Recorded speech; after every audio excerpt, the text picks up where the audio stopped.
Là, je vais vous en dépeigner quelques-uns. Bien qu'il y en a qui pensent que je suis un reptilien. Il faut ça avoir du culot. Vous avez perdu. Super prête, venez manger! Bonjour, comment allez-vous? Très content d'être de retour à nouveau pour cette 13e édition de Sylvain Michon en mode podcast. Je me suis pas tellement préparé avant de commencer la vidéo, donc je ne sais pas ce que ça va donner comme résultat, mais aujourd'hui, j'avais le goût de vous motiver un peu. J'avais le goût de vous faire voir les choses sous un autre angle. Et c'est pour ça que j'ai appelé cette vidéo-là « Quel bon moment pour être en vie ». Vous savez, je ne suis pas de nature à être très négatif pour ceux qui me suivent depuis un petit peu plus longtemps. Les autres, bien, vous allez, si jamais il y en a qui tombent sur ma vidéo pour la première fois, vous allez l'apprendre. Donc, le but de la vidéo d'aujourd'hui, c'est d'essayer de vous faire regarder dans une autre direction. Je sais qu'on vient de traverser un été relativement normal. Et tant mieux, on avait vraiment besoin pour recharger les batteries. Je pense que ça a fonctionné. On va espérer que les choses ne rempliront pas à l'automne, après les élections, etc. On va essayer de ne pas manifester les complications, mais ça se peut que ça arrive. Donc, il faut se préparer et il faut se recharger non seulement les batteries énergétiquement, mais aussi au niveau moral. Il faut se remonter le moral, il faut se refaire des énergies pour être capable d'affronter peut-être des mauvaises nouvelles que les gens de l'obscurité essaieraient de nous hypnotiser avec des manigances, des petits tours d'illusion qu'on pourrait essayer peut-être de nous faire croire. Et que nous, on est plus intelligent que ça, on est plus brillant que ça.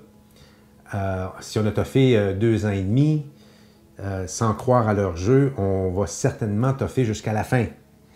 Et il faut se rappeler, si jamais un jour ça redevient un petit peu plus ardu, chose auquel il faut s'attendre, en tout cas, il faut s'attendre, je pense, à d'autres coups de leur part, à moins qu'ils soient neutralisés avant d'une quelconque façon, avec un petit peu d'aide extérieure. Et l'aide extérieure peut venir de plein d'endroits. Elle n'est pas obligée de venir d'une façon, on va dire, extraterrestre ou extradimensionnelle. L'aide peut venir d'ici.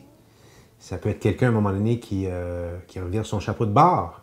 Ça peut être à un moment donné quelqu'un qui a fiché vraie couleur, qui a fait assemblant d'être du mauvais côté pendant un bon bout de temps, mais qui, dans le fond, était là juste pour essayer d'infiltrer le plan des mal intentionnés. Donc, ça peut venir, on peut dire, de l'alliance, des chapeaux blancs, ça peut venir aussi, l'aide peut venir aussi, et là, je vais vous en dépeigner quelques-uns, l'aide peut venir aussi d'extraterrestres. On se rappelle, et ce n'est pas nécessairement le propos de cette vidéo-là, mais je viens d'ouvrir une opportunité à une petite parenthèse. On se souvient, ceux qui ont suivi un peu, ceux qui ont la bonne habitude d'essayer de s'instruire, de suivre l'histoire et d'avoir un esprit ouvert, on se rappelle qu'après la bombe atomique d'Hiroshima, il y a eu une vague d'extraterrestres, de présence, d'observation d'ovnis incroyables. Ça a monté en flèche et la raison étant que bien, les extraterrestres ou les ce qui peut vouloir dire autant extradimensionnel qu'extraplanétaire. Hein? Donc, on s'entend des gens qui ne sont pas des terriens comme vous et moi, bien qu'il y en a qui pensent que je suis un reptilien. Ça m'avait fait rire il y a quelques mois. C'est toujours drôle. Mais donc, il y avait eu présence d'ovnis, d'objets volants non identifiés. qu'on appelait dans le temps les soucoupes volantes. Parce que les personnes d'autres dimensions, les personnes qui sont extraterrestres, ne pouvaient pas et ne peuvent pas laisser les humains faire sauter la planète par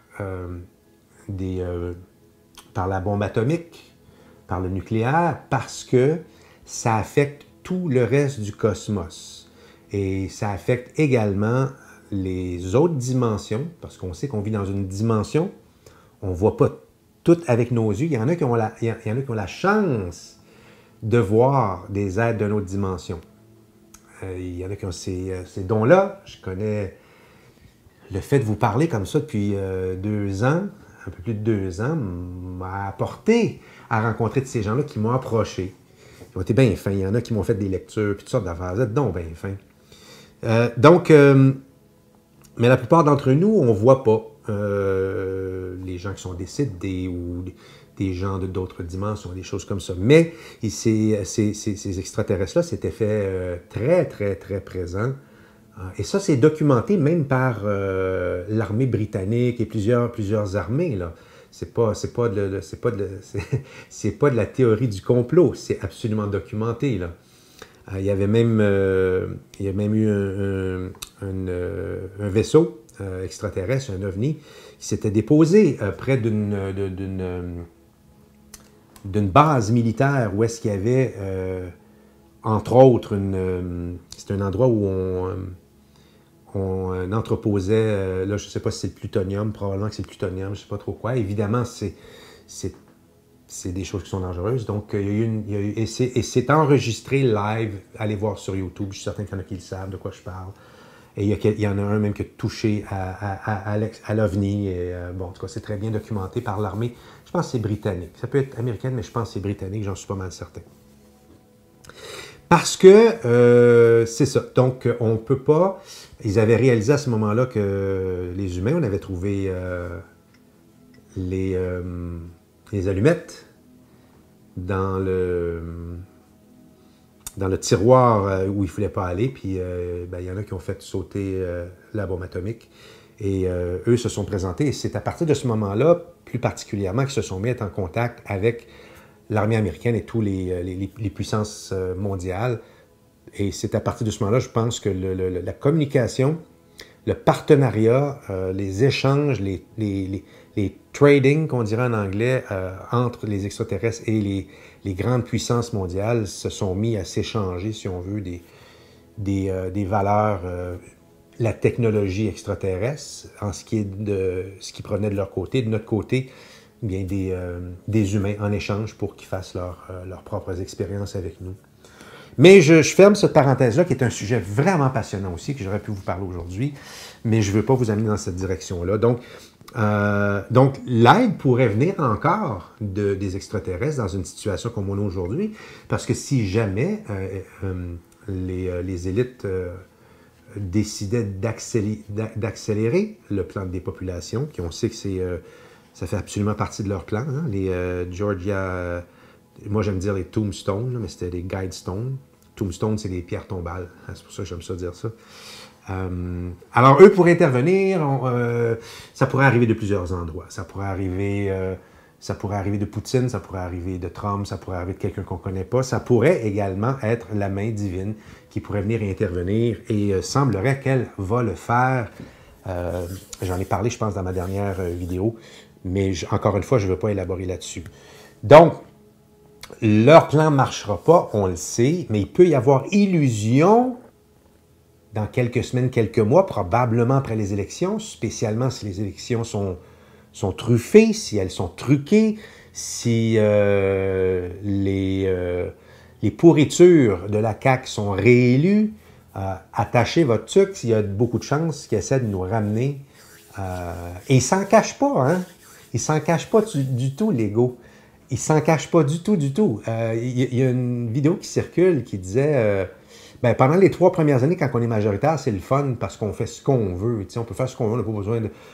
On a la majorité, fait qu'il n'y a personne pour nous contredire vraiment. Puis dans la dernière année, on lève le pied sur la pédale un peu, puis on fait un petit peu plus attention à ce qu'on dit, puis à ce qu'on fait, parce qu'on veut être réélu par après. Il faut ça avoir du culot pour nous dire ça. D'ailleurs, je serais vraiment curieux de connaître son quotient intellectuel. Je sais pas si vous êtes comme moi, mais... Puis je sais pas de l'insulter, parce que j'y envoie de l'amour. Mais définitivement, ce gars-là doit pas avoir un quotient intellectuel très, très élevé. J'ai toujours trouvé qu'il parlait comme un illettré pratiquement. Je sais pas, je trouve qu'il parle mal, je trouve qu'il n'y a pas de classe. Mais ceci dit, je vais arrêter là parce que je ne voudrais pas que vous pensiez que je tombe dans le jugement. C'est juste une constatation. J'ai toujours trouvé, je me rappelle la première fois qu'il s'est présenté, qu'il venait de fonder la CAQ, je me suis dit, je ne peux pas croire qu'il y a des gens qui vont voter pour un gars comme ça. Je veux dire, il a l'air d'un vendeur de chars usagés, là. Il a l'air... Puis je m'excuse parce qu'il y a des vendeurs d'automobiles usagés qui sont nettement plus intelligents. J'en ai rencontré des vraiment sharp même. Là. C'est juste une expression. Ce n'est pas un jugement que je porte sur les vendeurs de voitures usagées. J'ai voulu vendre des voitures dans ma vie, donc j'en ai pas vendu, mais j'ai voulu en vendre. Ouais, parce que je voulais me promener dans une voiture neuve fournie par la compagnie. Donc, je me suis dit, quand j'ai commencé à travailler, je vais aller vendre des Honda, je vais avoir une Prélude fournie par le dealer. Mais finalement, je l'ai acheté, ma Prélude, parce que je suis allé faire d'autres choses. Donc, moi, je trouve qu'il a vraiment, vraiment pas l'air intelligent, ce gars-là. Puis il l'est pas. On a juste à regarder comment il agit. On peut dire la même chose d'Arruda. Hein. Salut en passant. Hey, ça serait tellement le fun que vous écoutiez Legault et Arruda. Je vous salue, mais... je ne sais pas, je dois-tu regarder... comment bas je dois regarder quand je vous regarde? Non, je m'excuse. C'est des jokes, là. J'essaie de... Non, mais vous n'avez pas l'air brillant. OK? Le pire, c'est que vous nous prenez pour des caves. Mais vous êtes tellement adorables.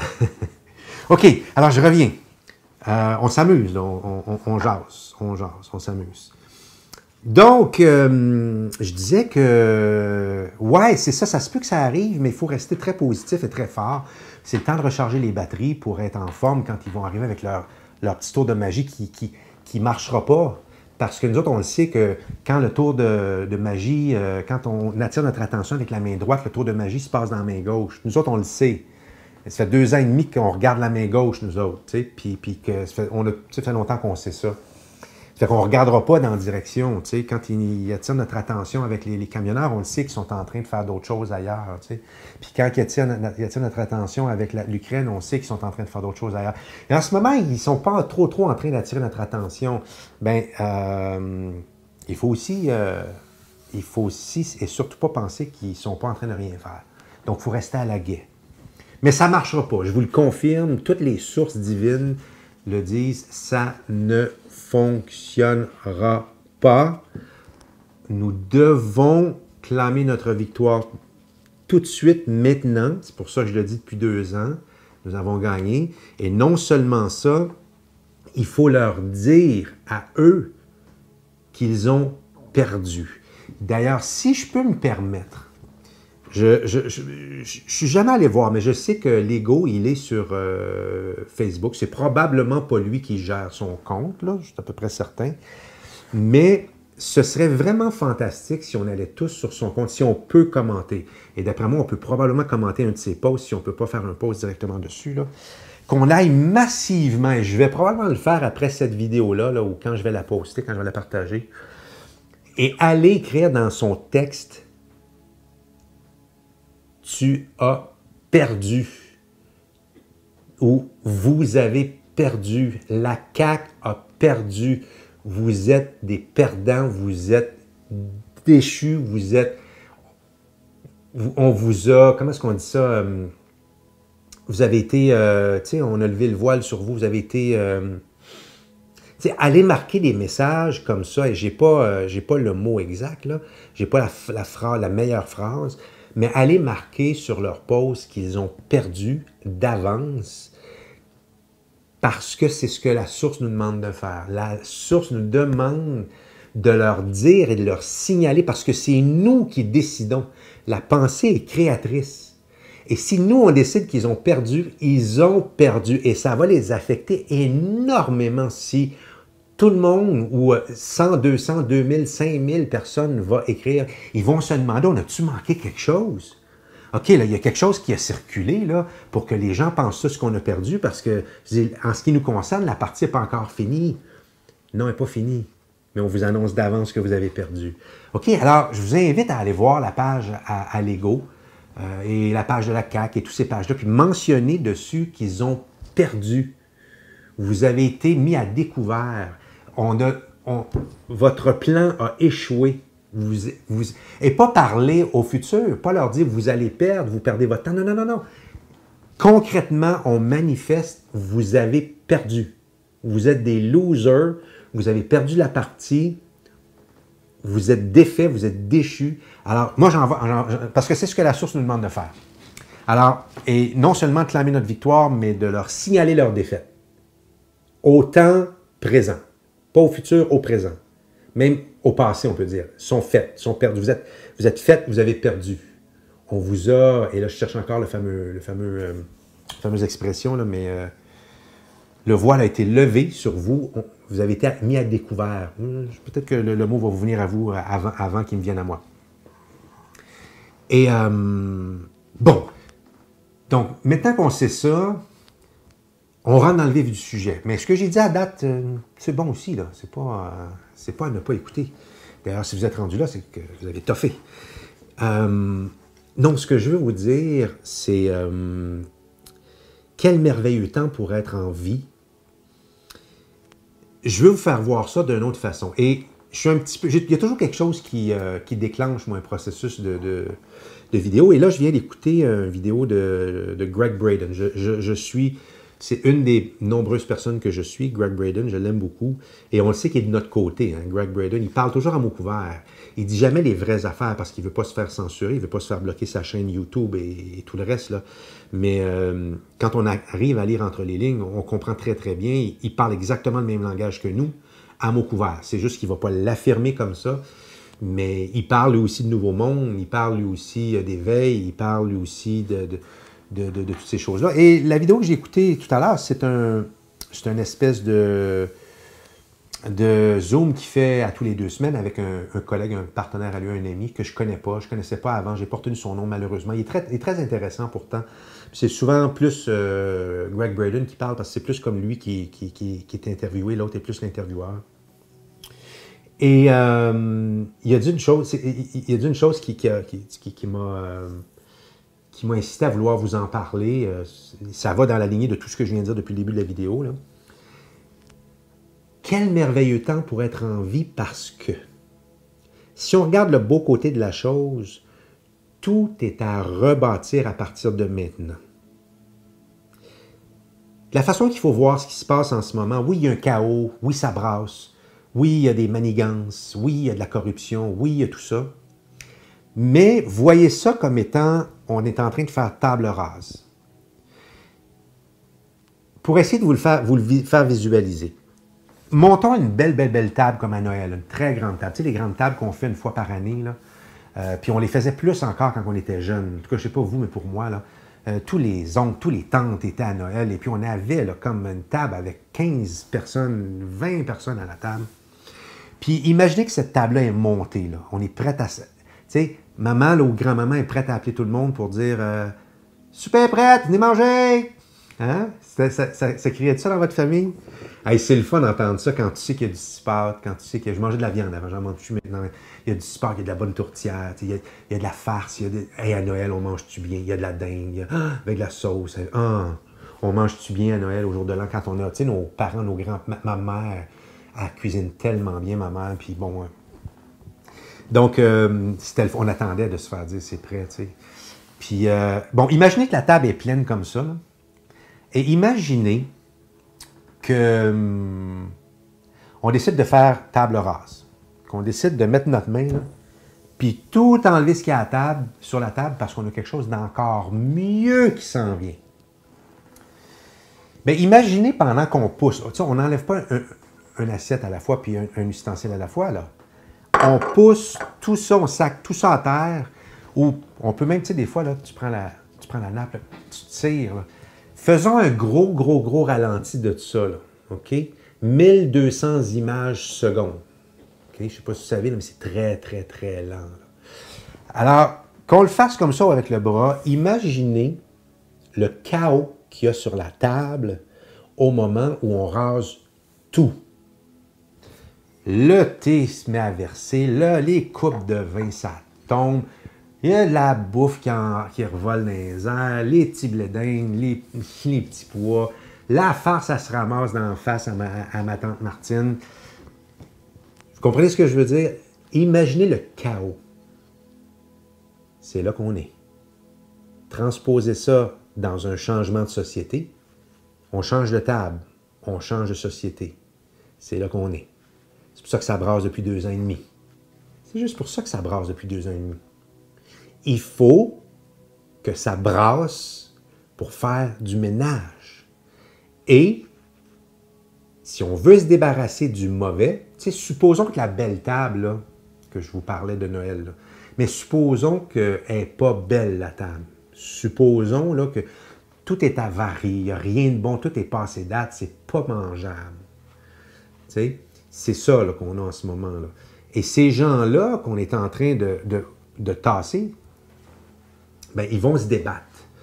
Et ben, ils ne veulent pas, eux autres, ils ne veulent pas tomber en bas de la table, ils ne veulent pas se ramasser le couvert cassé, l'assiette, la tasse, tout ça cassé, la coupe sur le plancher de céramique à grand-maman.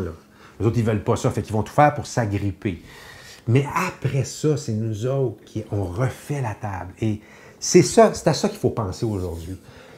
Ça fait plus d'1 an et demi que j'en parle de ça. D'ailleurs, j'en ai parlé avant de commencer Callback. Ceux qui ne savent pas de quoi je parle, série Callback qu'on a travaillé toute l'année 2021, Sylvie Boucher et moi, à écrire, à produire, à tourner, à jouer, à rencontrer plein de beaux mondes le fun, puis à vous livrer ça en 6 épisodes à la fin de l'année 2021, début 2022. Il y en a qui l'ont vu.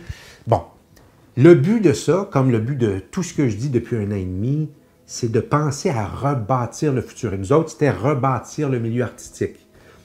C'est un jalon qu'on a placé. On n'a pas rien réinventé. Là. On a placé un jalon, Sylvie et moi, et notre équipe, Yann Del, Lily Monnier, Marc-Alain Lavoie, Amélie Paul, puis tous les gens qui nous ont aidés. On a placé un jalon. On a regardé nous autres, et on n'était pas les premiers à faire une série ou à faire... C'est pas ça que je dis, là. Sauf qu'on l'a fait et on a tourné le dos à l'industrie. On s'est dit, nous autres, une gang de chums, on va le faire. Et vous savez quoi? On ne l'enverra même pas à tout.tv parce qu'on aurait pu appeler tout.tv après et leur dire, la voulez-vous sur votre chaîne? Je ne sais pas s'ils nous auraient payé pour, mais ils l'auraient pris. On ne veut pas.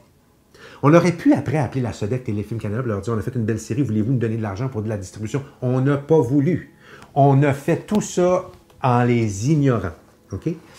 Et parce que ça faisait partie de créer le nouveau monde, de placer un jalon dans la direction vers laquelle on veut aller. Et ça doit être ça dans tous les domaines en ce moment. C'est pour ça que je dis que c'est un merveilleux temps pour être en vie, parce que Greg Braden faisait référence à une personne qu'il a rencontrée dans un avion récemment, qui ne le connaissait pas, il ne savait pas qu'il était conférencier, etc. Et la personne disait, c'est un homme, il disait, ma femme et moi, on a décidé de ne pas avoir d'enfants dans le monde qu'on vit en ce moment, c'est absolument catastrophique, on n'aura pas d'enfants. Et il lui a fait voir ça différemment. Et c'est ça qui est magnifique. Il lui dit, écoute, il dit, moi, je vais te faire voir ça d'une autre façon. Il dit, en ce moment, ce qui est merveilleux, c'est que tout est à reconstruire. Puis il dit, les enfants qui viennent au monde en ce moment, ou ceux qui sont déjà au monde, ils sont un peu plus jeunes, et ceux à venir.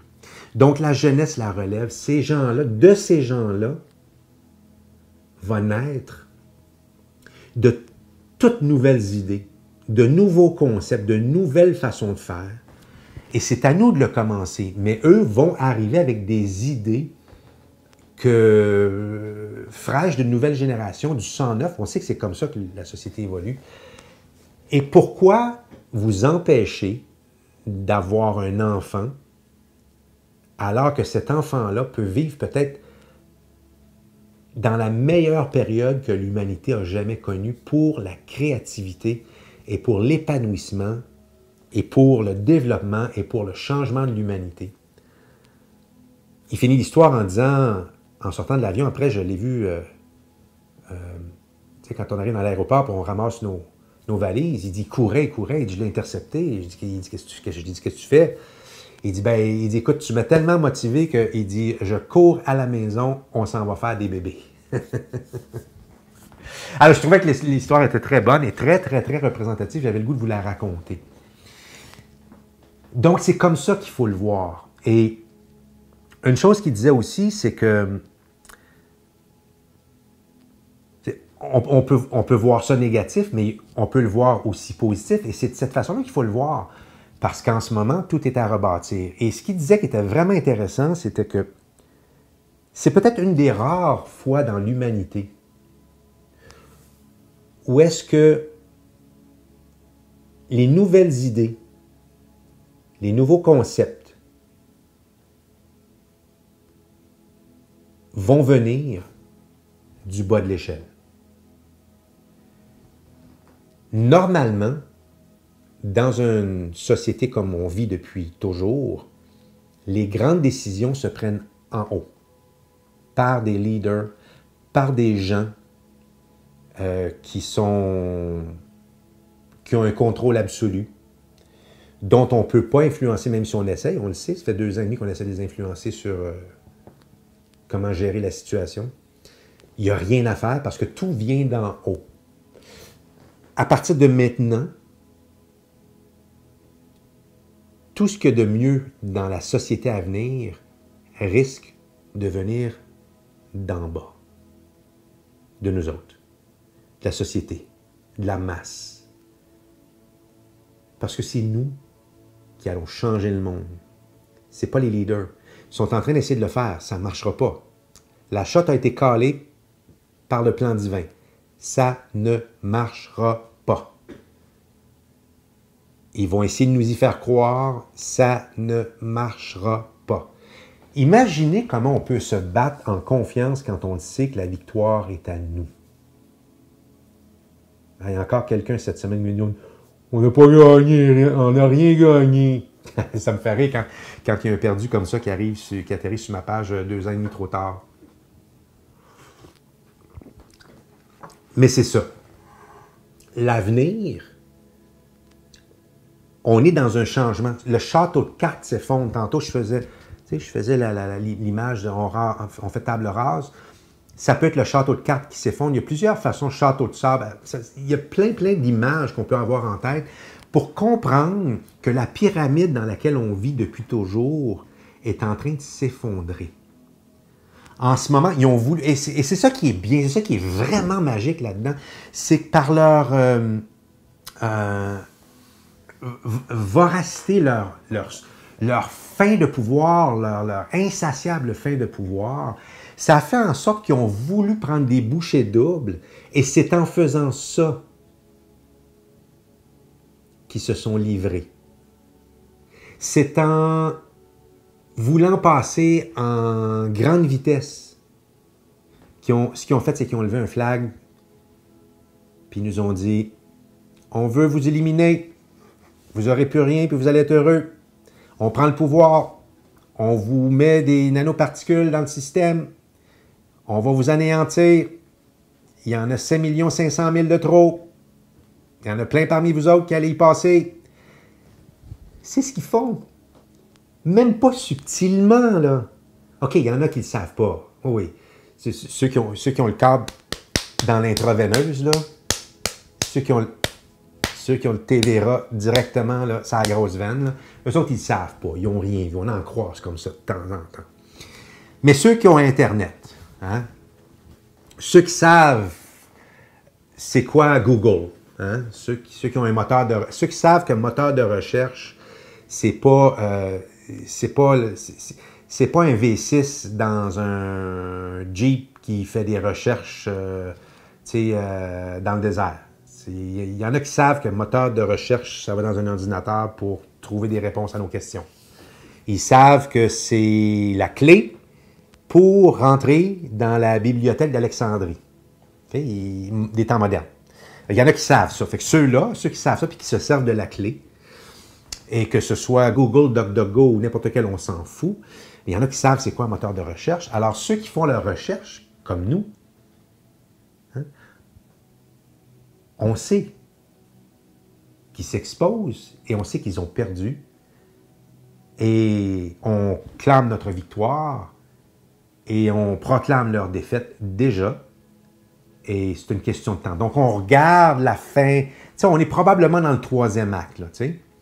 En cinéma ou en théâtre, là, tu sais, c'est un 3 actes. Là, tu montes l'histoire, après ça, tu as le pic, puis après ça, tu as le crescendo, là, puis après ça, tu redescends, là, puis là, c'est la conclusion. On est là.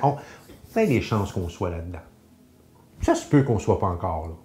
Ça se peut qu'il en reste encore. Tu sais, la plupart des films, c'est 1h30, mais ça se peut qu'on est en train de regarder un film de 3h30. Ça se peut. Ça se peut que ce soit plus long. Pas grave.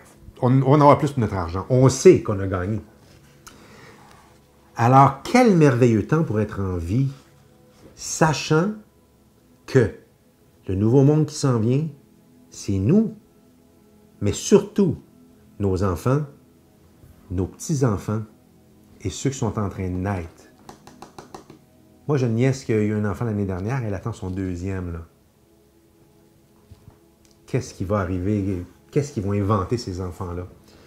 Et il ne faut pas se mettre de la pression non plus. C'est pas tu sais... moi, je dis qu'en ce moment, même nous, là, les adultes, là, on est allumés, là. Je dis depuis longtemps, tu sais, faut être créatif. C'est pour ça que moi, ma façon d'être créatif, c'est dans le milieu artistique.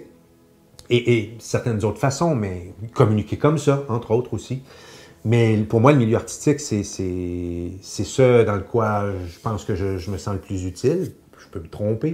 Et ça fait partie de ça, la communication. Tout ce qui est communication, pour moi, c'est là où je pense que je me sens le plus utile.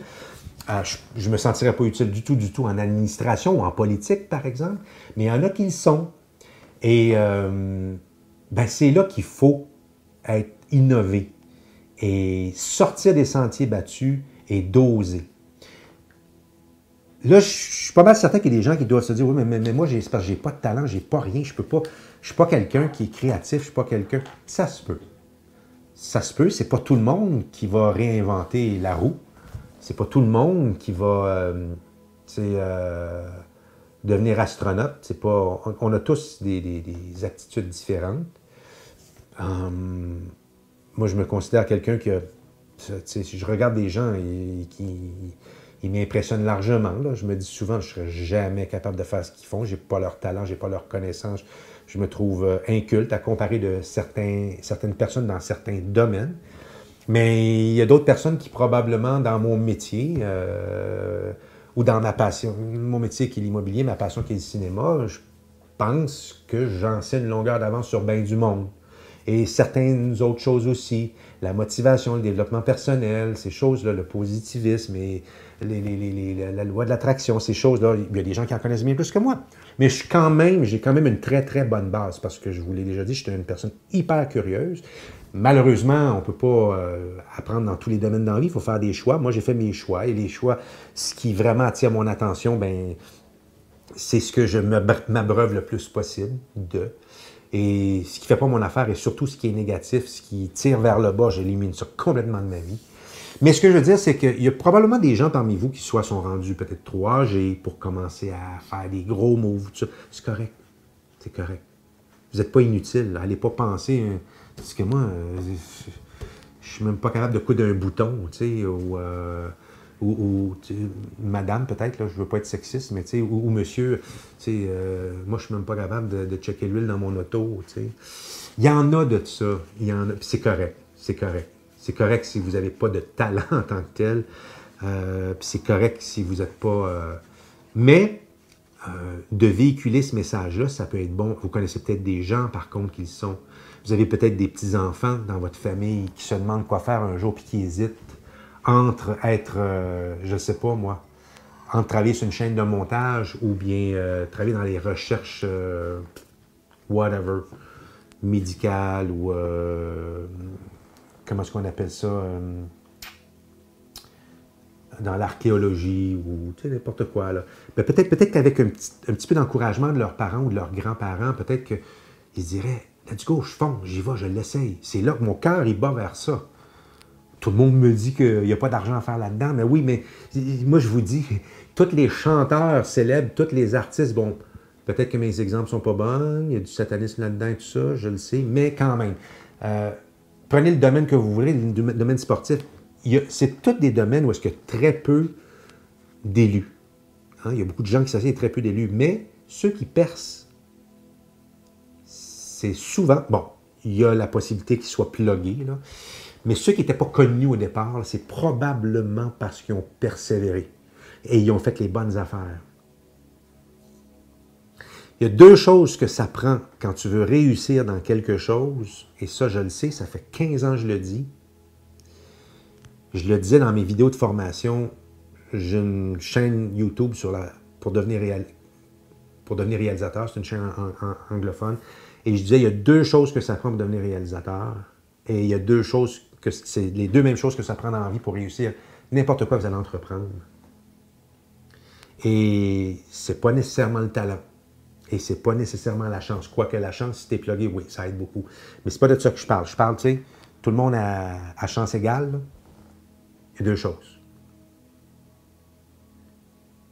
La persévérance et savoir s'entourer de personnes talentueuses, des bonnes personnes. Soit des personnes talentueuses, si on a besoin de gens talentueux dans le champ d'expertise qu'on s'en va. Je pense à Elon Musk, par exemple. Tu t'entoures avec les meilleurs. Si tu veux construire des fusées pour aller sur la Lune, si toi, tu n'as jamais construit, tu t'entoures de gens. Ou savoir s'entourer des gens qui peuvent t'ouvrir la porte. Ou savoir s'entourer de gens qui ont le budget. Donc, appliquez-le comme vous voudrez. Là. Être persévérant et savoir s'entourer des bonnes personnes, c'est les deux choses que ça prend pour réussir dans n'importe quoi dans la vie. Le talent va venir. Il y a des gens qui l'ont plus facile, mais quand tu as la détermination, tu pourrais peut-être rajouter celui-là, mais écoute, si tu as la persévérance de rester 10 ans, 15 ans, 20 ans à essayer de réussir dans quelque chose, avant d'être persévérant, il faut que tu aies la passion. Il faut que tu sois déterminé. Là. Sinon, tu ne te feras pas. Tu ne seras pas persévérant si tu n'es pas déterminé puis si tu n'as pas de très bonnes raisons pour vouloir réussir. Prenons pour acquis que tu as ça. Là. Ben, la persévérance, c'est ce qui va te faire passer à travers les obstacles, les échecs, etc. Quand ça devient une question de vie ou de mort, il n'y a rien d'autre que je veux faire. D'ailleurs, il y a beaucoup de gens qui ont réussi dans ces domaines-là qui n'avaient aucun plan B. Il n'y en avait pas. Plan B, tu vas tomber dessus. Tu vas, par défaut, tomber dessus éventuellement. Donc, il y a beaucoup des grands qui n'avaient pas de plan B. C'était ça ou that's it. Je vais passer ma vie à essayer de devenir un réalisateur de films, l'exemple que je prends, qui est près de moi, et que je sois payé à le faire ou non, je vais continuer quand même jusqu'à temps que les portes s'ouvrent, ou sinon je vais mourir à essayer. Parce que même si tu ne gagnes pas ta vie avec ça, ce qui est mon cas avec la réalisation de films, je le fais pareil. Je suis quand même un réalisateur. Qu'on me connaisse ou qu'on ne me connaisse pas à grande échelle, je suis un réalisateur. Alors, j'ai déjà réussi. Et on dit que c'est jamais à propos de la destination, c'est toujours à propos du trajet. Et moi, je suis sur mon trajet de réalisateur. Et d'autres choses. Moi, j'ai pas mal de trajets. J'ai pas mal d'affaires que j'aime dans ma vie. Mais là, je vous parle d'une passion, une très grande passion que je ne suis pas encore arrivé. Et je ne sais pas si je vais y arriver, mais c'est pas grave. Parce que je le fais à ma façon. Je le fais quand ça donne. Puis quand... Mais c'est la même chose dans n'importe quoi. Alors, on est là. Quel moment incroyable pour être en vie. Et je vous laisse là-dessus. Merci.